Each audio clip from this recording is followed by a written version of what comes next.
Prepare yourself for Earthling Entertainment with your hosts, Joe and Ryan.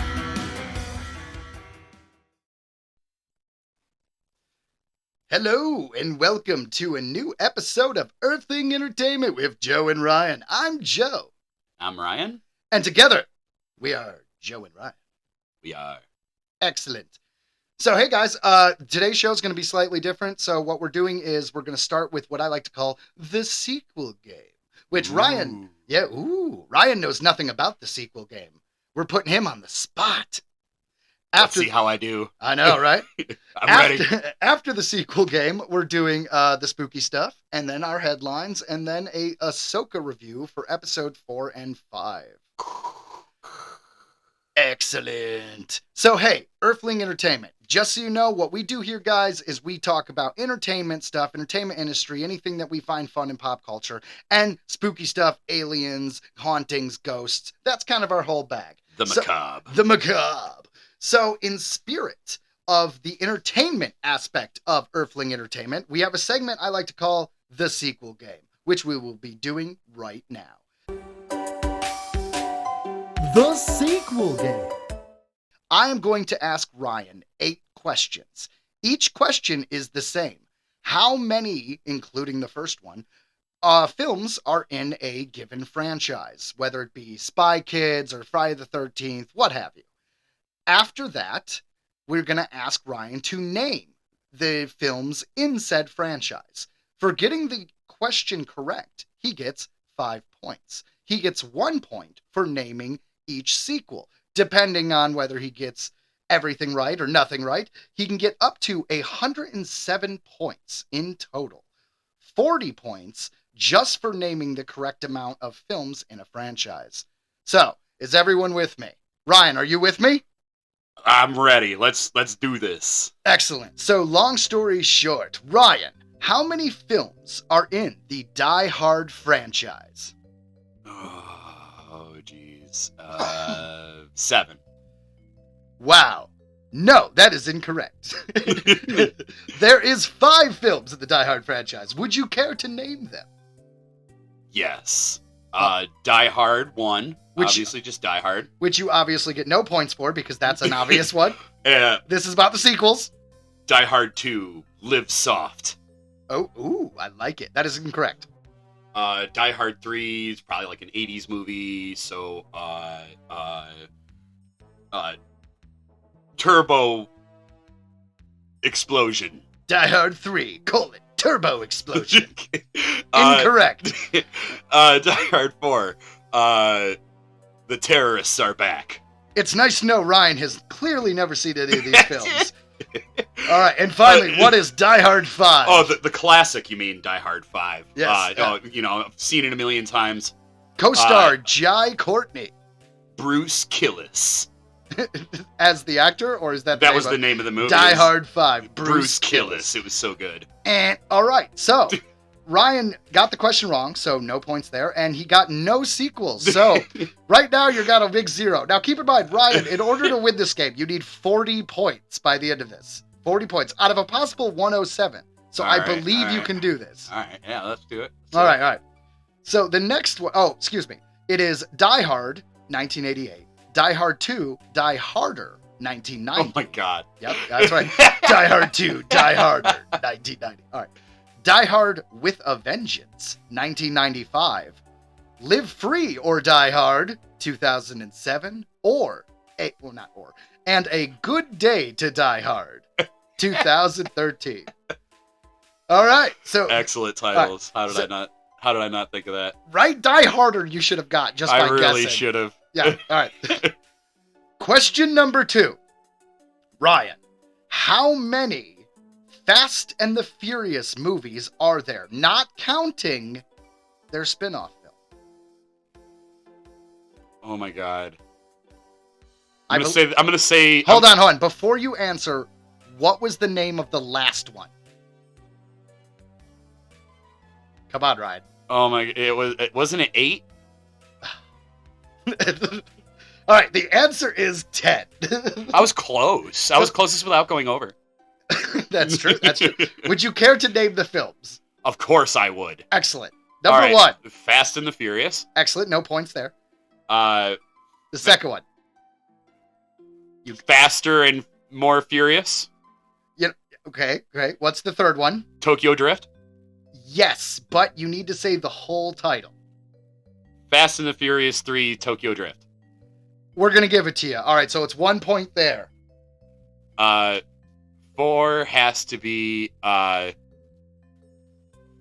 and More Furious. No, it is not. Damn. 5 is oh my god, there's 10 of them. Fuck. Yes, there's 10 of them. Family. Family. All right. So it is The Fast and the Family. All right, what is number 6? 6 has to be I feel like if you actually tried on some of these, you might get them.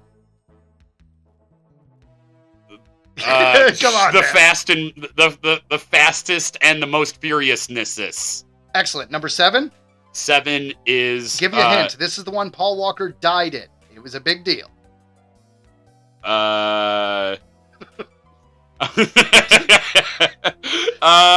gonna go ahead and go with All right. You know what? We're gonna take a Gone different Too Soon. Gone Too Soon. Excellent. We're gonna take a different tactic. Can you name any of these sequels? No.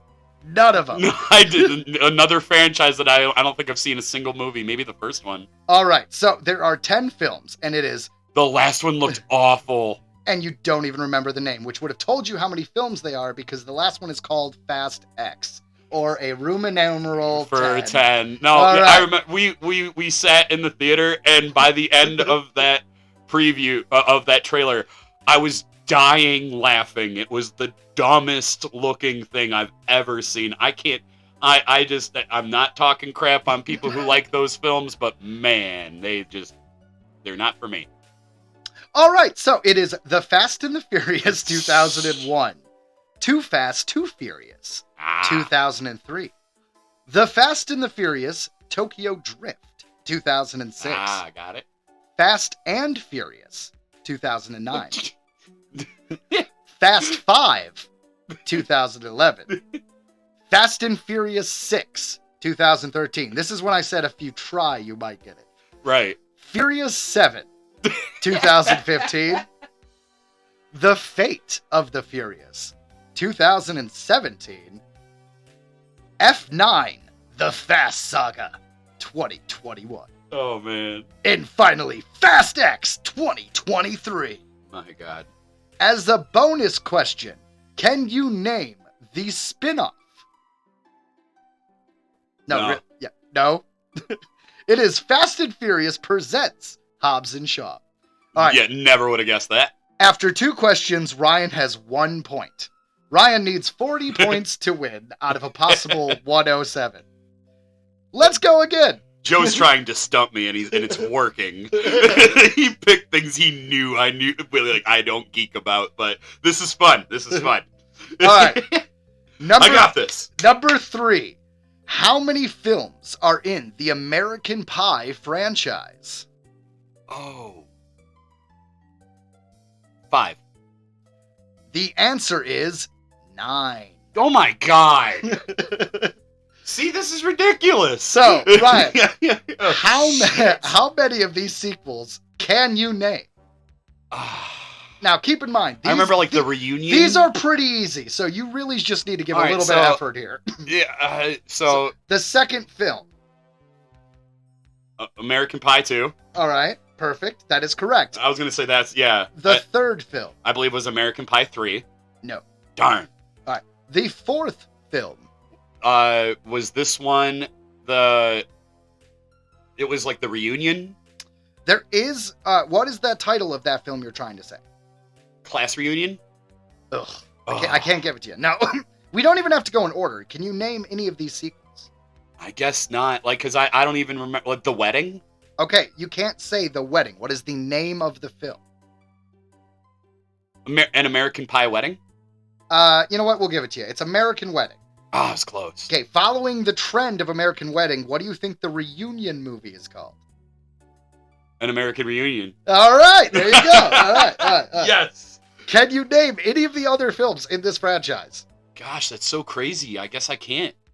All right. So Ryan, Man, I just didn't realize how much of American culture I do not know much about. Wow, I feel uninformed. Let's go. Keep going. all right. So far Ryan has 4 points altogether. That's right. And all right, we'll get him in the second round. We're gonna get him. We're gonna get him in the next round. Yeah. By the way, the films are American Pie, 1999, American Pie 2, 2001, American Wedding, 2003, American Pie Presents Bandcamp, 2005. Oh, I forgot all about that. American Pie Presents The Naked Mile, 2006. Would have never guessed that one. American Pie Presents Beta House, 2007. See, do these count? Hold on. They totally count. Hold on. Jim's dad was in every sequel as Jim's dad. They are chronologically in the universe. They count. I call it a slight shenanigan, but I get it. No, you're right. You're right, but it's like a It's not just Jim's dad. It is Eugene Levy. It is the actual actor. So they are in canon sequels. All right, keep going. All right. So, American Pie Presents The Book of Love, 2009. Would have never, yeah.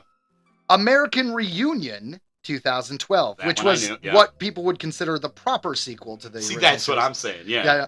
And then finally, American Pie Presents Girls Rules, 2020. Once again, Joe did this on purpose. He's like, ha! Ryan knows nothing of these. Excellent. That was my best Joe. All right, well, you know what? Here is their next question, which is, how many films are in the Crow franchise? This is another... Joe. Come on. Joe. How many films? 6. All right, that is wrong. Damn. There are 4. Would Okay. you care to name any of the sequels? There are 3 sequels beyond the first one that came out in 1994. I want to say one of them was Bad Blood. No. Damn. I guess I don't know any of those either. All right. So, would you care to guess? Yes. All right. The Crow. Yes. First one. Then it's The Crow, The Revenge. Okay. Then Crow, Vengeance. Okay, great. Yeah. Then Crow,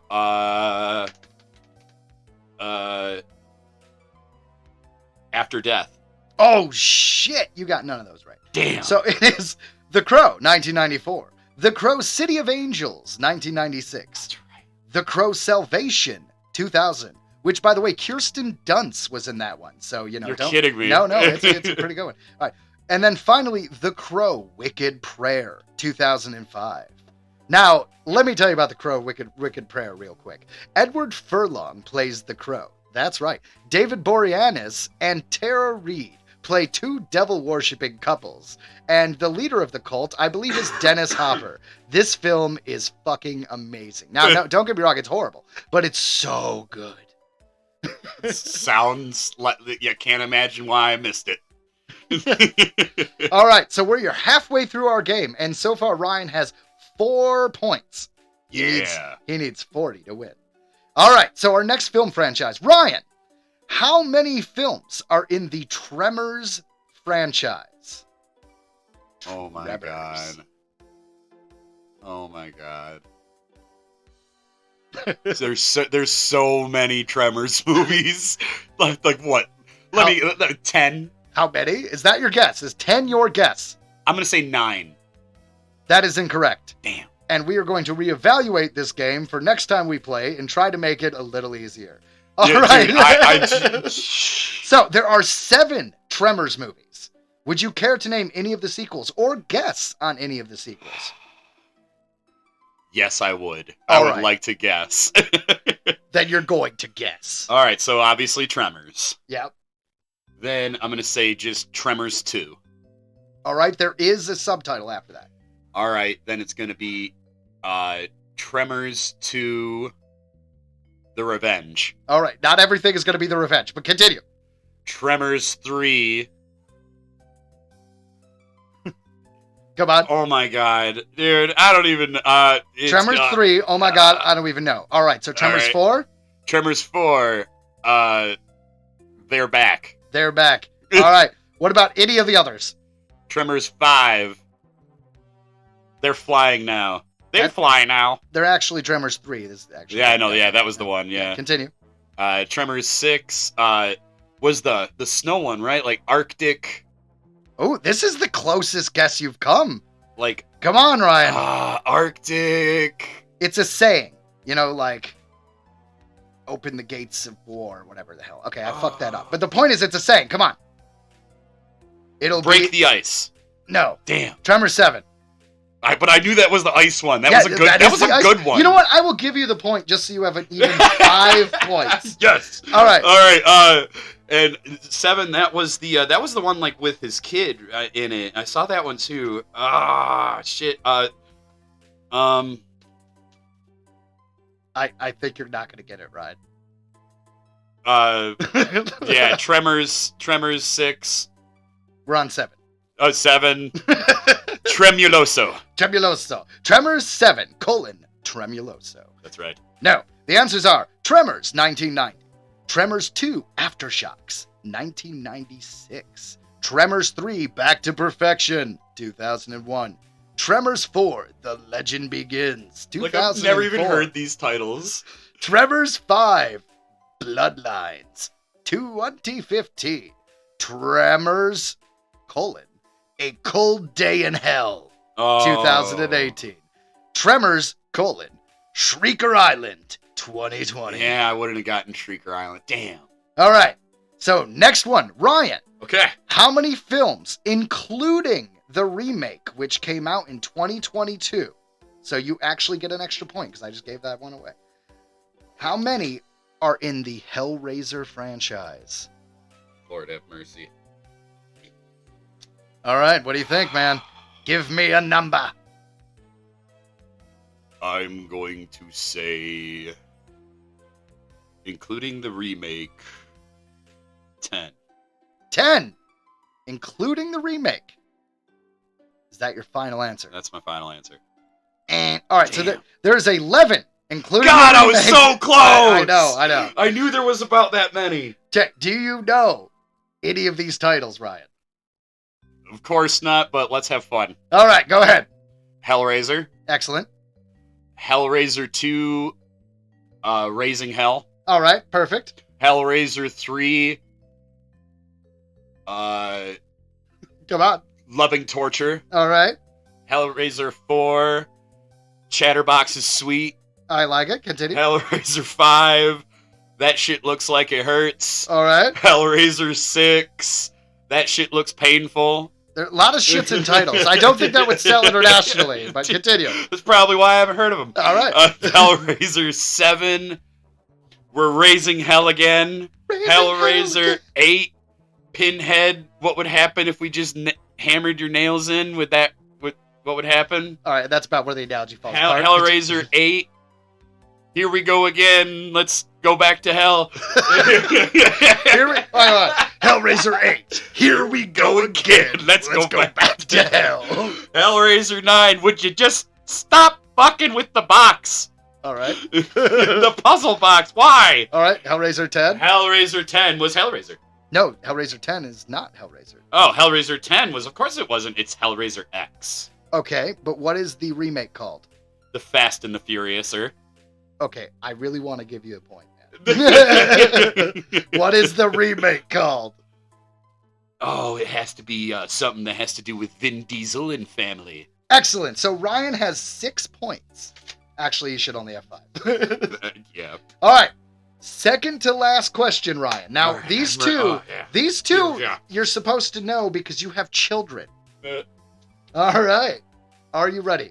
Ryan, how many films are in the Air Bud franchise? I mean, the best franchise that's ever been made. Air Bud, people. That's definitely going to be a whopping 5 films. That is actually 14. 14 movies All in right, that franchise. You know what, Joe? I feel like if this was like that Chris Farley sketch where he's just like, I don't speak Japanese! Like, what is going on here? Like All right, well, see, All right, so the Air Bud films actually take a very fun journey. But for the sake of the game, do you know the name of any of these sequels? Not a one, right, Joe. We're not. 14's a lot, so you're not even going to guess the sequels. No, we're not doing that. But I'm just saying, like, you can't think of one sequel. Not one. All right. We're going to go through them. So this is a journey, guys. Oh, my God. So, first we have Air Bud, 1997. Then we have Air Bud, Golden Receiver, 1998, because now he plays football. In the first one, he played basketball. All right, follow me up. Now we have Air Bud, World Pup. See what they did there? And that's year 2000. And there, I believe he played soccer. Then we have Air Bud, 7th Inning Fetch. That's right. That was 2002. I believe that is a baseball one. Now we have Air Bud Spikes Back, 2003. And that, of course, is volleyball. Now, this is where the franchise takes a hard left. The next one is called Air Buddies in 2006. And it turns out Air Bud, after being a sports star internationally, gets down and has a bunch of puppies. And now it's their franchise. And these Air Buddies are just adorable, which is why the next film is called Snow Buddies in 2008. Followed by Space Buddies in 2009, Santa Buddies in 2009, The Search for Santa Paws in 2010, we're still with Santa. Spooky Buddies, 2011, Treasure Buddies in 2012, Santa Paws 2, Santa Pups in 2012. We're back with Santa. Finally, Super Buddies in 2013. You just get on that superhero thing. Why wouldn't you? Why wouldn't you? All right, Ryan. Final question in our game, which you have thoroughly lost horribly. Thank God. And that is The Land Before Time. Oh, God. How many sequels? How many sequels? Damn you, Joe! Are in The Land Before Time? Oh. There's, I think they stopped short of 86. Close. The answer, is that your final answer? Yeah, of course. All right, then the answer is 14. I was close. There are 14 Land Before Time sequels. Would you care to guess at any of those names? My God, it's so funny. I can't think of one. None of your children have watched these. Just the first one, and it's horrible. And that's the one that doesn't count. It's the saddest one. That is an amazing one. That is Steven Spielberg had to do with that one. I remember there was one where the dude's singing about eggs, but I don't know what that one was called. That helps you in no way. All right. Know, yeah. So, 0 points. That means Ryan in this game of 107 points got 6, and I gave him 1. Set me up. All right. Set me up, y'all. We're going to try again later down the line and see if he does better. In any case, The Land Before Time, 1988. The Land Before Time, The Great Valley Adventure, 1994. The Land Before Time 3, Time of Great Giving, 1995. The Land Before Time 4, Journey Through the Mists, 1996. The Land Before Time 5, The Mysterious Island, 1997. Land Before Time 6, The Secret of Saurus Rock, 1998. Classic. Land Before... Oh, yeah, that one fucking blew my mind, man. The nuances in that film.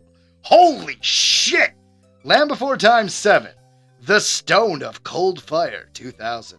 Land Before Time 8, which is funny because in my notes it wrote ATE, which is hilarious to me. Excuse me. Yes. The Land Before Time 8, The Big Freeze, 2001. The Land Before Time 9, Journey to Big Water, 2002. The Land Before Time 10, The Great Long Neck Migration, 2003. The Land Before Time 11, Invasion of the Tiny Sauruses. That's when we jumped the shark, 2005. The Land Before Time 12, The Great Day of the Flyers, 2007. That's the racist. Land Before Time 13, The Wisdom of Friends, which is bullshit. My friends are idiots, 2007. The Land Before Time 14, Journey of the Brave, 2016.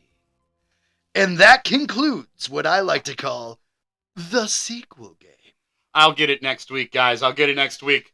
All right. Yep. Next all right. week. It's all right. We will find different sequels and maybe less questions, considering this may have been a little bit of a long one. But anyways, that is the first. I had fun with it. I tried my best. You know, you may have picked every franchise that I know nothing about, but that was still fun. I hope to prove that you know nothing about most franchises. Dude, you're gonna get me, it sounds like. My God.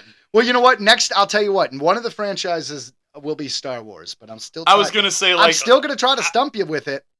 Oh well, of course, because I'm gonna have to know every little thing. Ha It's like, oh, you forgot all about an Ewok's Christmas. Oh yeah. That's true.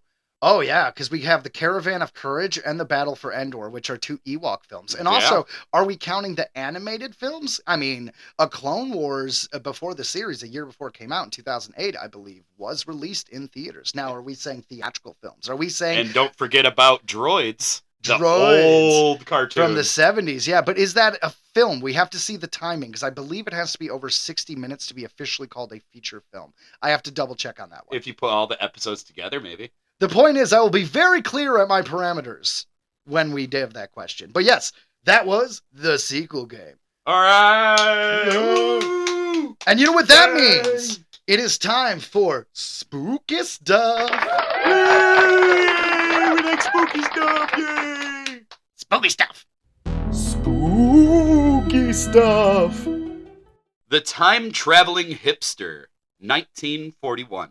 The picture apparently shows a man in modern clothing and wearing sunglasses in an era where most people were wearing suits. Time traveler? There are a fair few stories and legends of time travelers throughout history.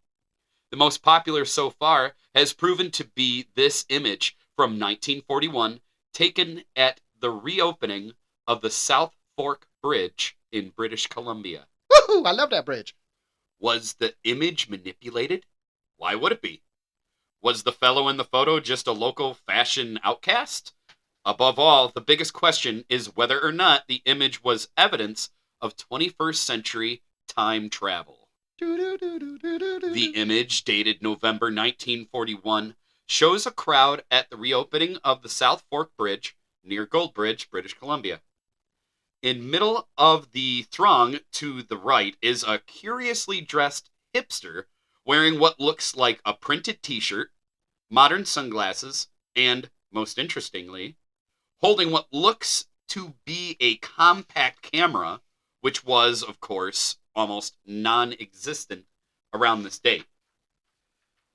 It is a crazy photo. And if you Google the Time Traveler Hipster 1941, basically if you just put Time Traveler 1941 photo, you're going to find this image. Oh, I've seen this one before, too. Hoaxbusters and experts on image manipulation immediately jumped into the conversation. Although tampering with photos in 1941 was possible, it was extremely difficult, and given the original context of the photo, this idea was ruled out. The man may have just been a quirky guy at the Gold Bridge opening. The sunglasses he is wearing were available as early as the 1920s, although they were not particularly fashionable at the time.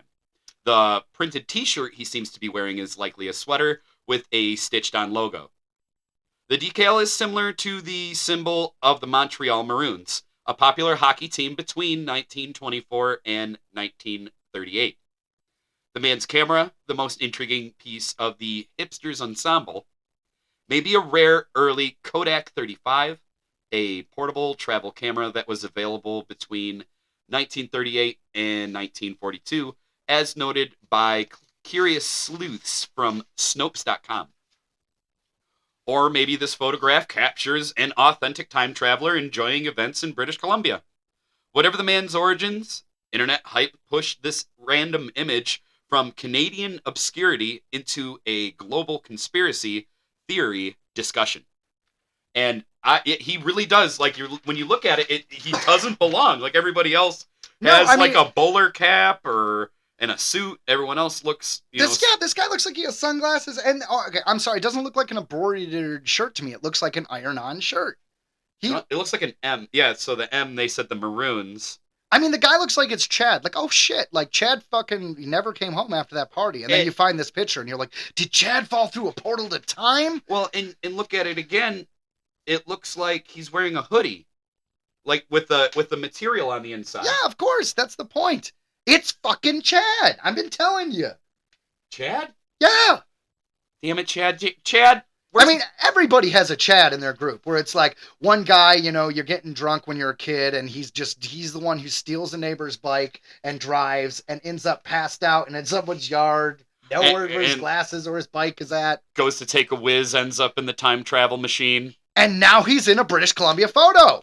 And now we're talking about it on Earthling Entertainment. Yes, full disclosure, that may or may not have happened to a friend of ours. Well, with time travel and all. Yep, we don't we don't talk about him. Yep. We wish him the best, and every now and again we hope to talk about him in these lovely stories. But no, for real, he never came back. But wasn't it? I saw like an interview with the dude, the really I'm so bad. I'm having a brain fart. The dude who was totally paralyzed but smarter than hell. But anyway, Stephen Hawking? Thank you, Stephen Hawking. Okay. I don't know why I couldn't think of his name. Fair enough. He was saying, in his opinion, that he doesn't believe that he thinks maybe traveling in the future is possible, but travel to the past he didn't believe was possible. And that dude's way smarter than me, so I'm gonna lean towards this was just it's a crazy photo, like, but I'm sure the guy we're literally seeing a guy who just happens to have all the latest shit that no one else is really wearing. To be fair, a lot of other people in the photo look a lot older. No, you know what? No. I'm telling you, that guy's a time traveler. And honestly, traveling forward through time, we do know is possible because it's relativity. You know what I mean? Like gravity, traveling the faster the speed of light, time slows down for you. Yeah, I mean, that is all factual. So yes, who's to say that this guy didn't travel from the past? Hear me out. What if it's all a big loop? It's all a big loop. Futurama played with this idea. After everything dies, boom, big bang, and suddenly a dinosaurs, it all happens again. So this guy is a time traveler from the distant past. Only Atlantis was like New Jersey. We just don't know, man. We know nothing about that. There's no ruins. There's nothing. So way back when, because everything goes in a circle, that guy was just chilling and then time traveled into the future. But it seems like it's the past. Mind blown. All right, Marty. You're not gonna go with that? All right. You're not gonna go with me on that one? That was too yeah, you blew my mind, Joe. Mind blown. Honestly, time travel stuff does blow my mind. I'm not gonna lie. Well, I hope that we find out something cool in our lifetime. Like time travel, like aliens, like a confirmed Bigfoot is real, Nessie is real. I want it in my lifetime so bad because my dad was always into this cool stuff, and he unfortunately passed away before anything cool was revealed to be true. In my lifetime, give me something. I don't care what it is. Time travel, for instance, teleportation. Teleportation's like LASIK surgery. I wouldn't be the first one to do it. I might take 20 or 30 years before I'm going to trust it, but I'd love to see it in my lifetime. I'm sure they're working on it somewhere. Oh, of course, man. Shipping, it would be amazing. Yeah. You know what I mean? Like that would change a lot. Amazon, think about it. Amazon, they would want it. They would be the ones to be like, 100%. If we could instantaneously give them their products, then it'll murder all retail stores for good. Oh, man. It's just, we're going to see so many mistakes. We're going to see so many mistakes happen. Yeah, dude, limbs are everywhere. I was about to say, the thing, like, I hope it has a proper, like, door that has to be shut, because, yeah, we're going to see problems. Well, to me, like, time travel and teleportation has got to be a pretty similar technology, right? Like, it just feels like they're along the same sci-fi line, is all I'm saying. And there's going to be people trying to glitch it, like, in a video game. Oh, like they're going to, like try to duplicate shit by like opening the door up real quick, like just as it's going, like to try to reach in and grab it. I mean, if The Fly taught us anything, nothing can go wrong with this situation. Nothing at all. All right, so now our next topic on spooky stuff. This is definitely the macabre. Oh. All right, we're going to get a little dark-sided here, guys. This is pretty dark. All right, you ready? I'm ready for it. The Hinterkaifeck massacre. Now this is Germany, people. 1922. Hinterkaifeck. Couldn't tell. Fair enough. It even sounds German. In the depths of Bavaria, Germany, in 1922, a horrific massacre took place where 6 people, including women and children, were murdered with farming implement. Oh my God. There were several things that turned this tragic event into an unexplained mystery and a crime that was never solved. A suspect was never found despite over 100 people being questioned. There were several rumors about the farmstead being haunted, and that attacks also happened shortly after the arrival of a new maid. Suspicious? Suspicious. Don't be suspicious. On the afternoon of Friday the 31st, March 1922, the new maid, Maria Baumgartner, arrived at the farm. Hold on, I want that name again. Maria Baumgartner Baumgartner. arrived at the farm. Maria's sister had escorted. I can't say German shit without putting some stank on it. I gotta do it. All right, fair enough. Maria's sister had escorted her there and left the farm after a short stay. She was most likely the last person to see the inhabitants alive.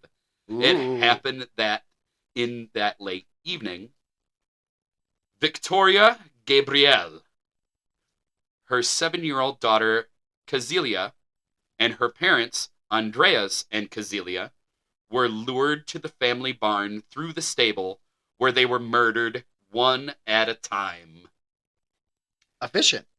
The perpetrator used a mattock, and I like that Joe provided me an image here of what a mattock is. A mattock is a hand tool used for digging, prying, and chopping, similar to the pickaxe. It looks like a pickaxe. With like a hoe at the end. It's like a hoe on one, yeah, exactly. A hoe on one side and a poke on the other. Yeah. Which I also assume that's the German name for the tool, and it might just be called a pickaxe here. I don't know.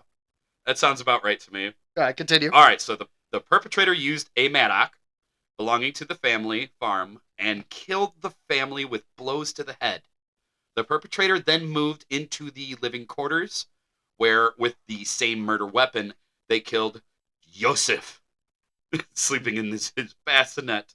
Okay, that's not funny. Oh, shit. You're gonna I tried making it funny, and then I'm like, oh, shit. Yeah, that's a baby, bro. Okay, so Josef, sleeping in his bassinet, and Baumgartner in her bedchamber.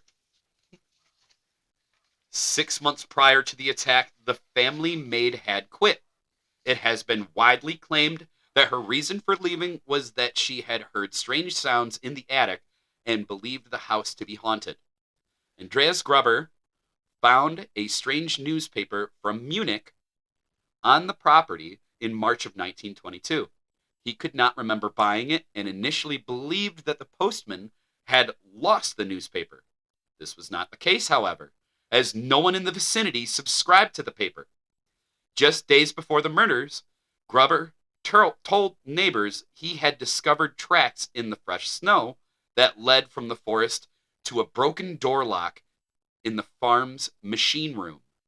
Later, during the night, they heard footsteps in the attic, but Gruber found no one when he searched the building. Although he told several people about these alleged observations, he refused offers of help, and the details went unreported to the police. According to a school friend... Because that's a great idea, by the way. Right. According to a school friend of the 7-year-old Kazilia Gabrielle, the young girl reported that her mother, Victoria, it's got a K in there, so it's got to be some stank, Victoria, had fled the farm the night before the act after a violent quarrel, and only hours later had been found in the forest. Ooh. The plot thickens. The 6 victims were Andreas Gruber, 63, his wife Kazilia Gruber, 72, her widowed daughter Victoria Gabrielle, 35, Victoria's children Kazilia, 7, and Josef, 2. And the maid, Maria Baumgartner, 44. They were all found struck dead with a mattock, or basically a pickaxe, also known as a grub axe. Yeah, okay. That makes sense? Yeah, fair enough. The perpetrators lived with the 6 corpses of their victims for 3 days. As one does. The murders are considered one of the most gruesome and puzzling unsolved crimes in German history. Less than a year after the murders and the murder investigation, the farm was completely demolished. What farm? Well, see, who ordered the farm to be demolished? Because that sounds like we're getting rid of evidence, is all I'm saying. The farm at Hinterkaifeck was built around 1863. that didn't add any bit of So they information for heard me. footsteps in the attic. Right? Right. And what we got a newspaper that like who the hell's newspaper is this? So he dropped his newspaper. Yeah. Whoever There's clearly a squatter in the attic, right? So whoever this person was, woman or man, obviously. So that's, I mean, men, like, you are just not observant. Like, what are these people doing that they think about it? Like, there's violent encounters. People are like, I hear someone in the attic. You're like, I found a strange newspaper. Like, you should tell the cops. Nope, I think we'll just take care of our own and just not worry about it. I don't know why my German guy is Southern. I don't know why either, but let's go with it. No, but seriously, like, I get that it's unsolved, and it is still unsolved. Like, but. It seems like there was just someone in the attic. Now, who was this? Maybe it was the old maid. The maid left because she said it was haunted. So that's her alibi, right? She's like, I'm getting the hell out of here. This place is haunted. And then she's like, but really, I'm the ghost. Well, I'm leaning. I'm going to kill this family because I have my reasons. That's a scary maid. I'm just saying, some maids are scary. All right, but I'm leaning towards she knew something was going on. She knew someone was there. Well, she said it. I mean, on record, she said she thought it was haunted. Right. So did she really think it was haunted? So these people are just that stupid. So we have to go. Okay, so there's a clue. These people are pretty dumb. Well, yes, it seems at face value that they may be a little dumb. Yes. That you know what I'm saying? Like whose newspaper is this?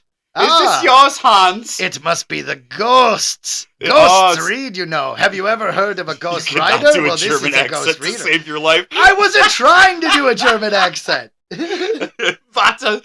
das Scheiße? I don't. All right, for the record, I don't do accents because they're offensive. Actually, it's because I can't do them. I can't do it. Like this, yeah, it's like whose newspaper is this? Hans, is this yours? No. That's something. Earthling Entertainment headlines. Because I thought it was funny, we're starting with a very old headline before we jump in what we call contemporary news. Ryan, take it away. False teeth, the unexpected killer. Ooh. This comes to us from an article printed in 1912, unknown publication. All right, here's the title. False teeth, the cause of death. Peculiar accident at Thanksgiving dinner is fatal. Sheldon. Okay. Sheldon, LA, I guess. Wherever that means. November 29th. Hold on. We're going to start over. That is the name of a city, Ryan. That's why it's LA. Sheldon, LA. I'm terrible, man. I haven't read any. I'm like... So go ahead. Sheldon, LA. November 29th. Adolf Sheed, 47 years old, of this city, swallowed a piece of his false teeth while eating Thanksgiving dinner yesterday at the home of Charles Swanson, 128 8th Street, and died of strangulation. Mr. Sheed was eating cranberry sauce and conversing with members of the Swanson family when suddenly he began to gasp. He left the table and went into the kitchen, where he started vomiting. He collapsed and fell to the floor and died a few minutes later. Well darn. Wait, did you use something special in this cranberry sauce? I'm not. It's a little crunchy. A little crunchy. Well, what were the teeth made out of? Like, because George Washington teeth are wood, and now obviously they're not wood. So where were they in 1912? 1912. I mean, I'm sure they were pretty close, but obviously not close enough. Like, yeah, at the time they're like, yeah, I feel like at that point you can't be trusting dentures to be chewing anything, not even cranberry sauce. Well, I mean, you have to, right? Because this is the time dentures. I don't know when they were invented, but you take what you can get. If you don't have an arm, are you not going to get the hook? I mean, you get something. Yeah, and I mean he was at someone's house, so it's not like I could just be like, hey, let me take my teeth out real quick so I can eat with you great people. Also, did they glue them in? Were they screwed into the mouth? Were they made out of wood? I believe they just popped in and out. But the thing is, like, he swallowed it and choked to death, right? So how big was it? Like, was it the whole tooth? Because it said a piece of his denture. Was it like the whole freaking jaw part of it? I guess you could probably choke on something as small as a tooth. If it just got, lodged in just right, going down. I don't know about your windpipe, but I've got a big windpipe. All the ladies say so. Facts. All the ladies say so. It's true. They do. All of them. All the ladies. All of them. I've talked to 100 ladies. He has the biggest. But you know what? That was just kind of a fun little thing. I saw that this morning, that article, and it was just kind of like, okay, well, this seems weird. Let's do an article from 1912. Yeah. I'm glad I did. I'm glad I've chosen this path in life. And thank goodness that I'm sure dentures have come a long way. So because you don't really hear about that so often anymore. My dad had dentures. He had this weird thing called something imperfecta, and it was like it makes our teeth like literally holy and brittle. I don't have it, but it runs in the family. And luckily, since I don't have it, my kid won't have it. But basically, it's like, oh, your teeth get ground away like nothing, like they're pieces of chalk. Oh man, yeah. Isn't that crazy? Those are sort of important. Yeah, oh man, I'm glad I don't have that. All right, so next headline, number 2. Ryan, take it away. The Venom Spider. New genus named after Tom Hardy's Marvel anti-hero. This comes to us from IGN.com. First, we have the Harrison Fordy as a snake. Now, we have Tom Hardy as a spider. Continue. A newly identified species of Australian spider has been named Venomius tomhardii, after Tom Hardy's on-screen alien symbiote partner, Venom, from Sony's Spider-Man universe. Sure. Sony's. Sure. And the Marvel Comics, yeah. Sony's. Sony. The authors of a new study published in the journal Evolutionary Systematics explained that conspicuous black markings on the spider's thorax reminded them of the patterns visible on Venom's head after it merges with Marvel's character Eddie Brock, who is played by Tom Hardy in the movies. This realization led the scientists to name the newly identified spider genus Venomius, and to give the only known species within that genus the name of V. tomhardii, after the big man himself. Now, both Tom Hardy and the anti-hero Venom share the honor of having an entire species, or in the case of the symbiote, a genus named after them. Pretty cool. Pretty cool. No, that thing is gnarly looking. Oh, of course. It's a freaking spider, man. I mean, a spider being named after you would be kind of sweet. And that's the closest we're going to get to anything ever being named after us, because there's still bugs that we can discover, right? Like, I doubt they're going to discover a new whale or new seal or new penguin. But you know what? There's probably going to be a new butterfly. There's probably going to be a new beetle. Bugs, man. There's a lot of them. So there's still hope. We discover a ton. There's still hope for the Ryan Lang beetle. Is all I'm saying. There is. I hope it's a form of dung beetle. Ooh, yeah. It would be life imitating art, imitating life, because I've seen you shovel shit with my back legs. With your back legs. Yeah, going backwards like in a strange crawl. Ryan is very talented. He was in the circus once. That's how I find my mates. It's called the Poo Circus. I got the best balls of poo. Oh my god, dude! If you find a girl who's willing to hang out with you after you roll a giant ball of shit, I mean, you found a woman. You know, I would do anything for you. You had nowhere to go with that. I got nowhere to go, Joe. All right, but I won't do that. Woo! All right, and our final headline of the day is... All right. The Crow reboot lands at Lionsgate. I like Lionsgate. I do too. Now, before we continue with this article, there's a couple things I want to say. The Crow reboot they've been trying to make it for years, like literally years. They went through directors, they went through studios. At one point, Jason Momoa was going to play the Crow. Wow. There's been so much trying to get this movie made. So that is why this is a headline, is because it's been 20, 30, I mean, maybe since the last one came out, idea of this Crow reboot. So the fact that it was filmed and now it has a distributor, this is why this is a headline. But continue. Yeah. No, and I read through this earlier. It sounds like they're going the right way with it, because they've got one hell of a scary fan base. Let's face it. A lot of people aren't going to even accept it, no matter what. Oh yeah. You know, you got those goth kids who are like, "It's not the Crow." I haven't seen it. Conformist. Liking a new movie is just too. It's too regular. Fuck the conformists. All right. The Crow is flying over to Lionsgate, which will handle domestic distribution for the long-awaited reboot. Yay!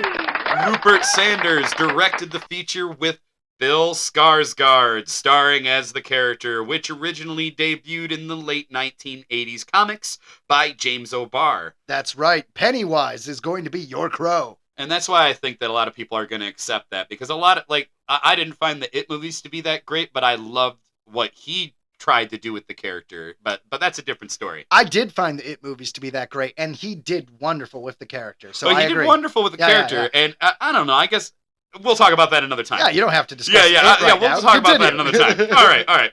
They centered on a man and his fiancée who are killed by a gang after the couple's car breaks down. But the man exacts vengeance after being resurrected as the Crow.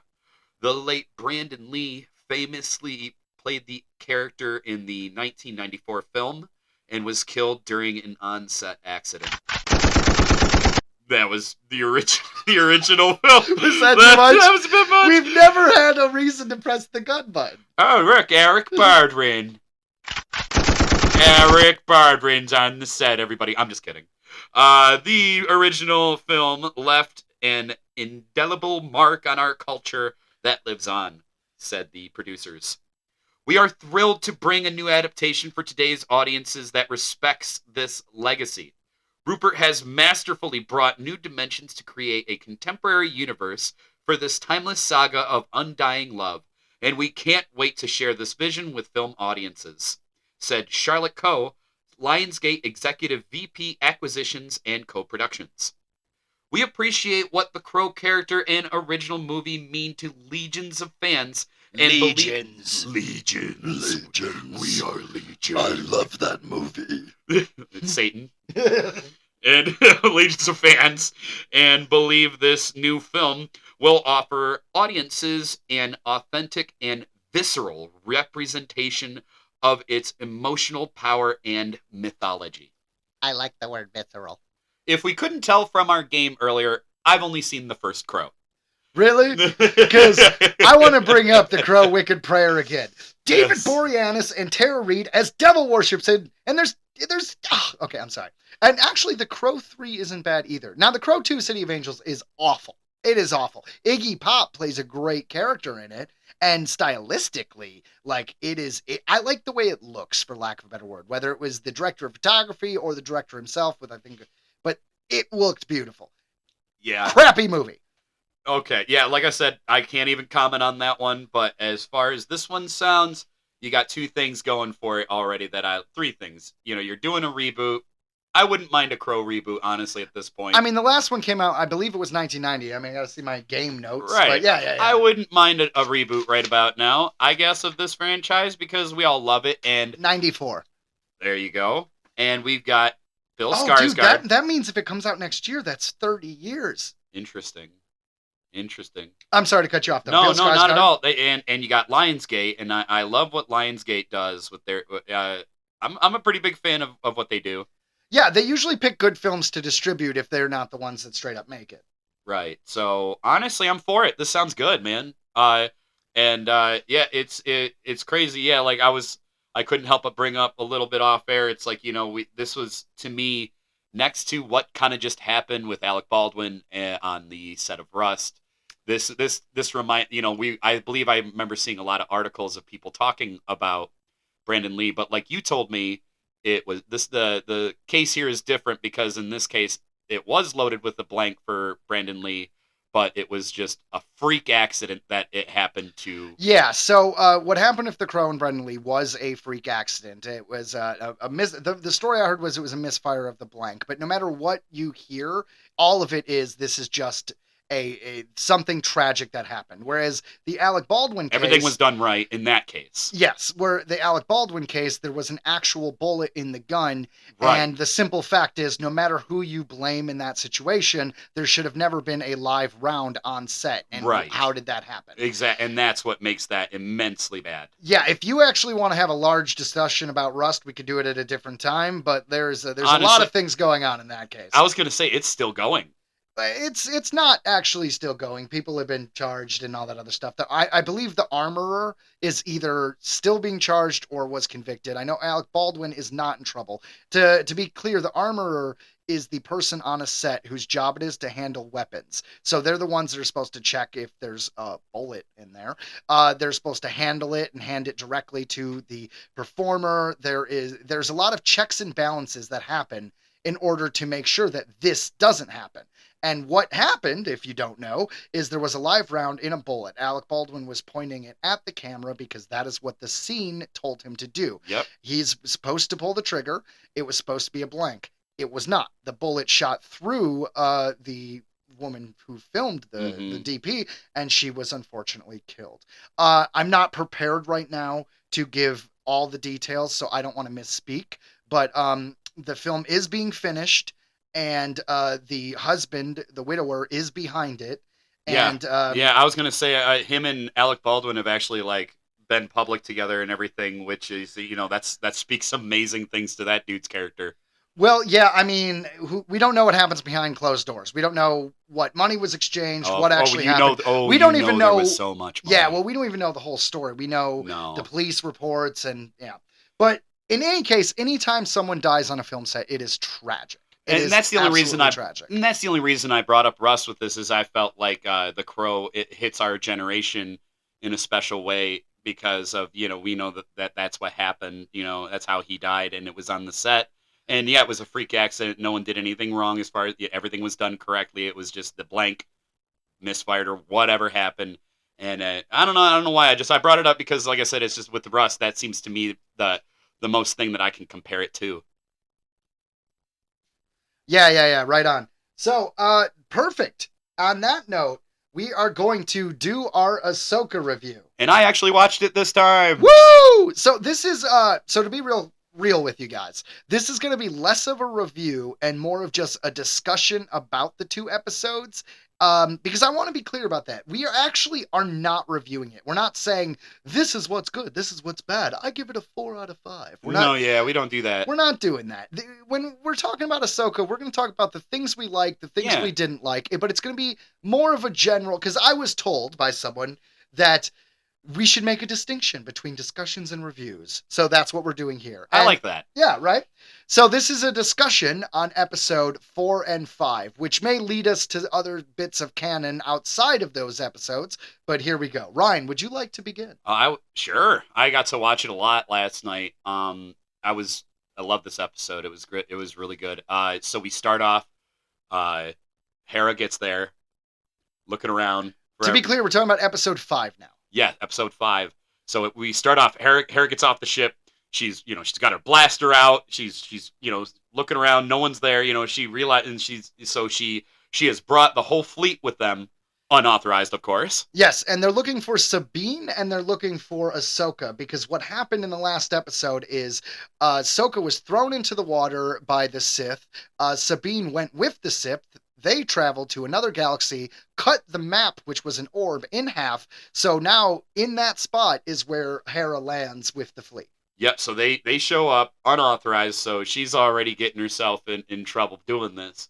But we all know, which cracks me up because this is us seeing, the Republic kind of turning back on itself. It's forgetting where it started as a rebellion. Yeah, well, the Republic ultimately fails. I mean, they all get blown up in The Force Awakens. We know that. Yeah. So, showing the instability and the lack of unity within the Republic is important. Mm-hmm. Yeah, yep. But if I could jump in there for a second. Go ahead. So at the end of episode 4, when Ahsoka gets thrown off the cliff into the ocean, she ends up in the world between worlds. Ooh. Yes. Now, we haven't seen the world between worlds except in Star Wars Rebels. Now, the world between worlds was it Clone Wars too, I thought. It may have been in Clone Wars, but I think it was just Rebels. But in any case, the world between worlds has never been seen in live action. No. And Dave Filoni explains that it is connected. It's outside the universe. So everything that ever happened is echoing within this place. And you can kind of see things from different points of time, but it's not so much about time travel. It's more about just a place outside of time. And I think he wanted that to be clear because there's been speculation that time travel is going to be used. And short of visions. I was going to say, I think it's more just a vision. He's trying to show you, he's trying to be clear about that. And I think I saw an interview with him where he said it was his answer to being able to connect everything in Star Wars. In this world between worlds, everything all at once is happening all at once in all time, like all times at once. Like exactly. It's crazy. Yeah. And the thing about the world between worlds is I like to think of like, this is where the Force ghosts are when they're speaking to you. So if you get visited by a Force ghost, this is where the Force ghost actually is. Now that is my personal opinion. That has not been canonized. But in this episode, episode 4, it's revealed that Anakin Skywalker is there. Ahsoka's like, "Holy crap, it's Anakin!" And Anakin's like, "Sup?" And then it's the end. Oh, Snips! Yeah. And we get to hear him say Snips. Snips, and which is his little pet name for her and from the Clone Wars, which I never understood. Because she was being snippy. Oh. Yeah. But anyways. So that was the end of episode 4. So episode 5, I was hoping they weren't going to tease us, and they didn't. We got a lot of world between worlds. So Anakin's like, "I'm here to finish your training." Because Anakin Skywalker, of course, was the master to Ahsoka while she was under the tutelage of the Jedi in the Clone Wars. And may I, right before this, we get to see Hu Yang have a sentimental moment holding. It was right before this part. Sure, but what does that have to do with anything? That it was part of the episode. Oh, okay. Well, what? Well, I thought it was really well done. I like the actor. Well, I'm sorry. I wasn't trying to be a douche. I was on a roll, and then you were like, "at this thing," and it's. But anyways, continue. No. Hold on. I want to touch on this for a second. Okay. I was sitting there, and I'm just like, man, the grass is great, and it's got this great green, and there's no crabgrass, and I got all the weeds sticking out, and you're like, "I like cement." Well, that to be fair, I was just going chronological, and the Hu Yang scene was right before the scene you were saying. Fine, Ryan, you take it away. All right, tell me more about this. So we see an emotional scene with Hu Yang where he's holding the helmet, and he's just like, "I told them to stay together." I love that actor. That actor is so good. David Tennant, dude, he's the man. And so yeah, we get that, and that's when we realize, because then that's when. Then it goes to what Joe was talking about. He's like, "I'm here to finish your training." We go back to the world between worlds, and we see Anakin as like, as he was before he was all Darth Vader-y. Right, but not too young, still older, but like I think they probably de-aged him, but he looks pretty good. I thought it looked great, honestly. I don't have any complaints about the de-aging that they do. Yeah, so Anakin takes Ahsoka on this adventure, and we got a scene in the Clone War. So it's back when she was a kid, because when Ahsoka started training, she was like 14 when she became a Jedi apprentice, a Padawan. So we have a different actress player, and I thought it was great because they did a good job of making it feel like this was the girl from the Clone Wars, which is how we were introduced to Ahsoka. The only thing is the scene, it was... Okay, so it's a fantasy. It's a world between worlds. It's like seeing the future. So they did this thing, which was very artistic, where it was just kind of like cloudy and smoky around them, and you didn't get to see a lot of detail. And I'm sure it was either to save money or it's because they did it on that new stage. But I think it would have been cool to see a full-on Clone War battle without being obscured by this smoke. But this flashback was still served the point of her having this moment with Anakin, which we never really got until the Rebels Season 2 finale. And if I got a chance to, I always bring up my favorite video game, Knights of the Old Republic 1 and 2. If I ever had a chance right now to ask Dave Filoni a question, I would ask, was this vision? Because it's obviously a lesson, right? Because she's like, this is the Clone Wars. Why are we here? He's like, you tell me. Exactly. We're seeing basically like the Luke Skywalker vision that he had on Dagobah. We're seeing Rey's vision that she had. This is Ahsoka's version. Classic Star Wars. I would ask Dave, because this is very, very similar to the visions that you see on Korriban in Knights of the Old Republic 2, where you have this huge vision where you have to go into your past because you were the leader of a war party that you sent to their death. And you have to make the decision, am I going to do it again or not? And it's really, really heavy. Wow. I see. I never actually played that game, but I love the storytelling in Star Wars, and I get that, right? Because they're calling to you. They're telling you like there's a lesson to be learned from even the darkest times in life. And if we could all know that, then oh shit. And I really wanted to ask you, Joe, what do you think really was the full lesson? I'm not sure. Well, let's I'm not continue. sure- We'll get it to the end. No, hear me out. I'm not sure that we could reveal that yet. I think that'll be in a later episode because, like, what did we see? We saw Ahsoka in the war. Then we saw her having to accept casualties. Exactly. Afterwards, there's people dying, and she's like, every decision we make leads to death. And he's like, yeah, it's war. But you And- have to fight. Yeah, and then she's, like, oh man, like, is my legacy going to be fighting? And then you get Anakin, which was really, I liked it. He's like, you got to adapt with the times. When I was being raised, it was all about keepers of the peace, but now it's wartime and I have to train you to be a soldier. And she's like, what am I going to train my Padawan? Which is like, how is she going to train Sabine? And the whole point that Anakin was saying is Anakin said, like, basically change with the times. And I think that is the lesson, is that she had to be a soldier during the Clone Wars. Now this is a new time, and she has to be whatever today's time needs. And she has to train Sabine in the way that makes sense. She's adjusting to the time. There's no more Jedi Order. There's no more this. And she's trying to prevent a war. They're not rebels trying to fight a war. They're not on the side in a Clone War of the quote-unquote good guys. They are trying to prevent the Empire from reforming. So that, I think, is the lesson. I think the lesson is be roll with the punches, for lack of a better word. That sounds about right. And the young actress did such a great job. And so good. But we are to know that this is still, older Rosario Dawson in, so she's reliving a memory. It's not like we're watching. Yeah, we're not watching a memory. She's living it as her younger self. But she's still in her brain old. She's old. But I thought it was so kind of adorable how Anakin was still able to kind of get like a rouse out of her by being like, teaching's not all it's cracked up to be. And we kind of got to see that young Ahsoka come out. Like, what does that mean? Like, yeah, and no, that is perfect Clone Wars, because that's how she was. The dynamic of them, it was beautiful because we've never seen that in live action. It was really good. And man, but the first vision we got of the little girl, like the younger actress as Ahsoka, in the smoke, like when it comes out, tripped me out. At first, I literally thought it was CGI or something. I'm like, I'm like, oh, so they CGI'd in young, like a young. You Ahsoka, thought they de-aged Rosario Dawson or something? You know what I mean? Or just it was good casting. I feel like the makeup helps, but it was good casting. God, she looked perfect. Like she literally looked exactly like her, and her movements were great. Like the choreography for the. And I love all the lightsaber action we're getting in this series. And you know what? We're getting lightsaber action with people who, no offense to The Mandalorian, but people who know how and are supposed to have lightsabers. Mm-hmm. Sith and Jedi are supposed to have lightsabers. I love Mandalorian, but just because you got a dark saber, I was never a fan of the dark saber, personally. But I'm glad it's broken. I'm just saying.